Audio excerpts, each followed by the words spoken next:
Hello everyone, আসসালামু আলাইকুম। নতুন আরেকটি ব্লগে আপনাদের সবাইকে স্বাগতম জানাচ্ছি। আশা করি সবাই ভালোই আছেন। আলহামদুলিল্লাহ, আমিও ভালো আছি। সকালে ঘুম থেকে উঠে নিজের যত্ন করার আগে গাছগুলোকে একটু যত্ন করে নিই।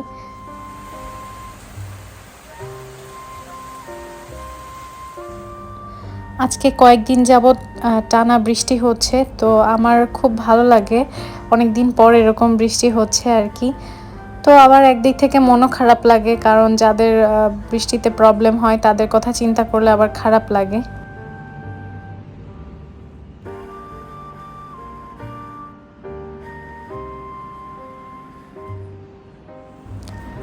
বর্ষার এই সময়টাতে কোনো কাজ করতে ইচ্ছে করে না, মনে হয় অলসভাবে জীবনযাপন করি।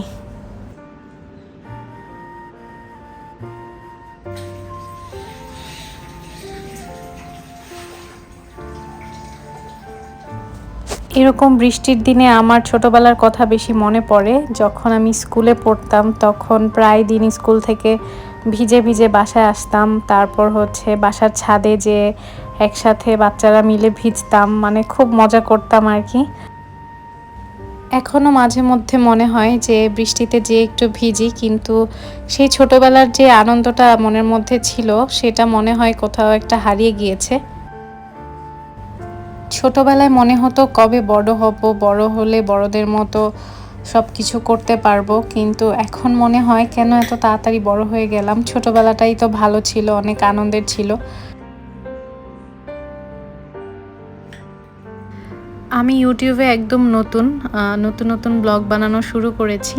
তো অনেক আপুরা আমার আগের ব্লগগুলো দেখে কমেন্ট করে জানিয়েছেন যে আপনারা পছন্দ করছেন আমার ব্লগগুলো। তো আপনাদেরকে অসংখ্য ধন্যবাদ, কারণ আপনাদের এই একটু কমেন্ট আমাকে অনেক বেশি উৎসাহিত করে।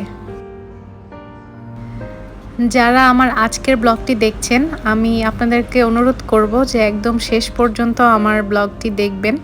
আশা করি আপনাদের ভালোই লাগবে। আর এখন পর্যন্ত যারা আমার চ্যানেলটিকে সাবস্ক্রাইব করেননি, দয়া করে চ্যানেলটিকে সাবস্ক্রাইব করে দিবেন। আর ভিডিওটি ভালো লাগলে একটি লাইক দিয়ে কমেন্ট করে আমাকে জানাতে পারেন।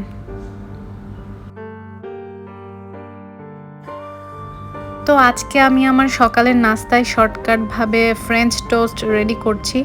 তো আমি একটি ডিম ফেটে নিয়ে তার মধ্যে সামান্য একটু লবণ দিয়েছি, আর দুধ দিয়ে দিলাম আগে থেকে জাল করে নেওয়া। তারপর 1 চামচ চিনি দিয়েছি আর 1 চিমটি পরিমাণে গোলমরিচের গুঁড়ো দিয়েছি। তো এটাকে ভালো করে একসাথে ফেটিয়ে মিক্স করে তারপর আর কি আমি পাউরুটি দিয়ে সোপ করে পাউরুটিটাকে হালকা একটু তেলের মধ্যে ভেজে নিব।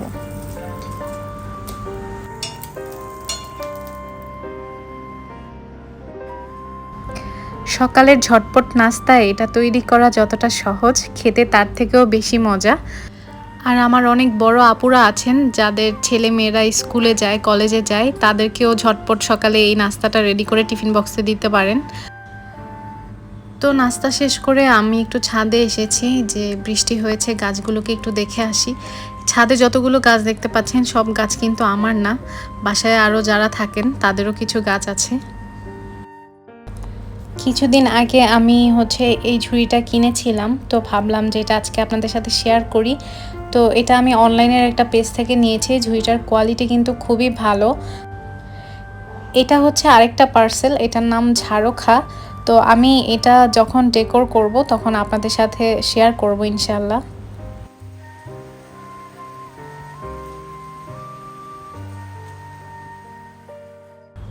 আবার অনেকক্ষণ পর আপনাদের সাথে কথা হচ্ছে। তো আজকে দুপুরে ফ্রাইড রাইস বানিয়েছি আর চিকেন ফ্রাই।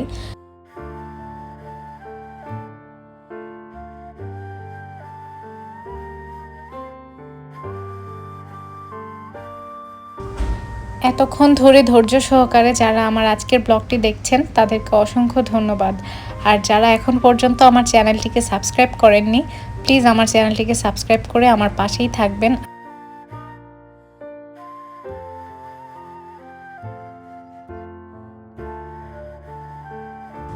দুপুরের খাওয়া দাওয়া শেষ করে বাসার সবাই ঘুমিয়ে গিয়েছে। তো আমি ভাবলাম যে এই ফাঁকে আমি একটু ফ্রিজের ওপরটাকে একটু ডেকোরেশন করি, যেটা আমার কাছে দেখতে ভালো লাগছিল না। ফ্রিজের ওপরটা একদম খালি খালি লাগছিল, তার জন্য ভাবলাম যে আজকে একটু সাজিয়ে নেই। আমি খুব সিম্পলভাবেই সাজিয়ে নিয়েছি।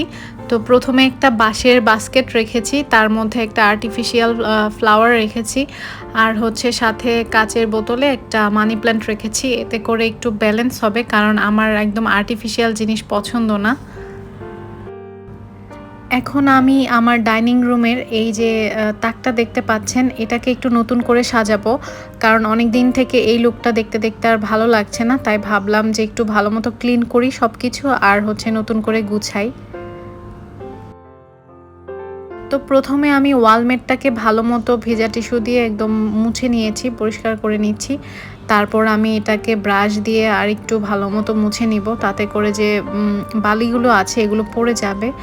আর হচ্ছে এই তাকটা যেহেতু একদম রান্নাঘরের পাশেই, তো এটার মধ্যে অনেক তেল আষ্টে হয়ে লেগে গিয়েছে, তো এটা আমি ডিপ ক্লিন করে নিলাম।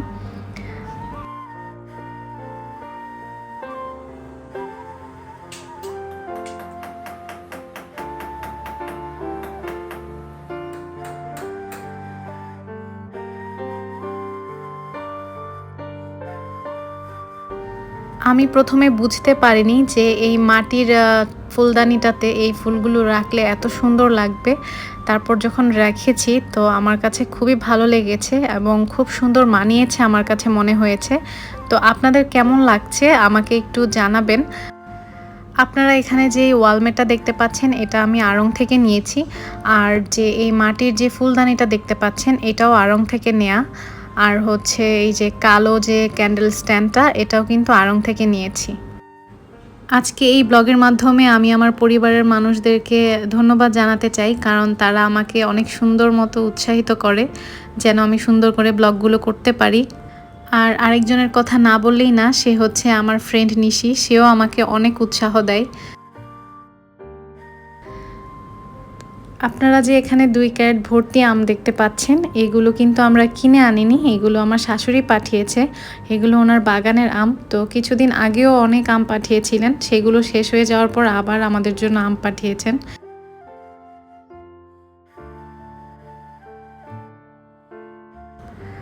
আমার হাজব্যান্ড অনেক দিন পর বাসায় এসেছেন তার এক্সাম শেষ করে। তো ভাবলাম যে আমরা আজকে রেস্টুরেন্টে যেয়ে ডিনার করব। তো আমরা এখন রেস্টুরেন্টের দিকে যাচ্ছি।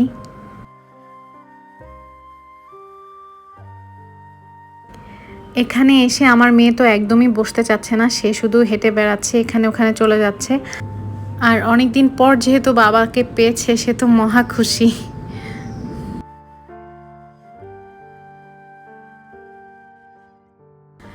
আমরা আজকে নিয়েছি হচ্ছে ক্রিম অফ মাশরুম স্যুপ, আর হচ্ছে চিকেন টিক্কা কাবাব। তো প্রথমে আমাদেরকে স্যুপটা সার্ভ করেছে, তার জন্য আর কি আমরা স্যুপ খাচ্ছি, তারপর হচ্ছে আমরা কাবাবটা খাবো।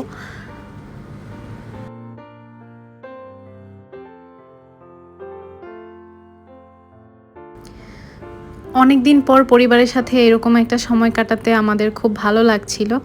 তো যাই হোক, আমরা খাওয়া দাওয়া শেষ করে এখন বাসার দিকে যাচ্ছি আর কি। তো আমরা নিচ থেকে কিছু পেস্ট্রি দেখছিলাম। আমরা আমাদের বাসার জন্য একটা পার্সেল নিয়েছি, সেটা হচ্ছে মালবেরি চিজ কেক যেটা। তো যাই হোক, এই তো গাড়ি চলে এসেছে, এখন আমরা বাসার দিকে রওনা করছি। আমার আজকের ব্লগটি আপনাদের কেমন লেগেছে, আপনাদের গুরুত্বপূর্ণ মতামত আমাকে কমেন্ট করে জানাতে পারেন। আশা করি আপনাদের ভালোই লেগেছে। নেক্সট ব্লগে আবার দেখা হবে, সে পর্যন্ত সবাই ভালো থাকবেন। আল্লাহ হাফেজ।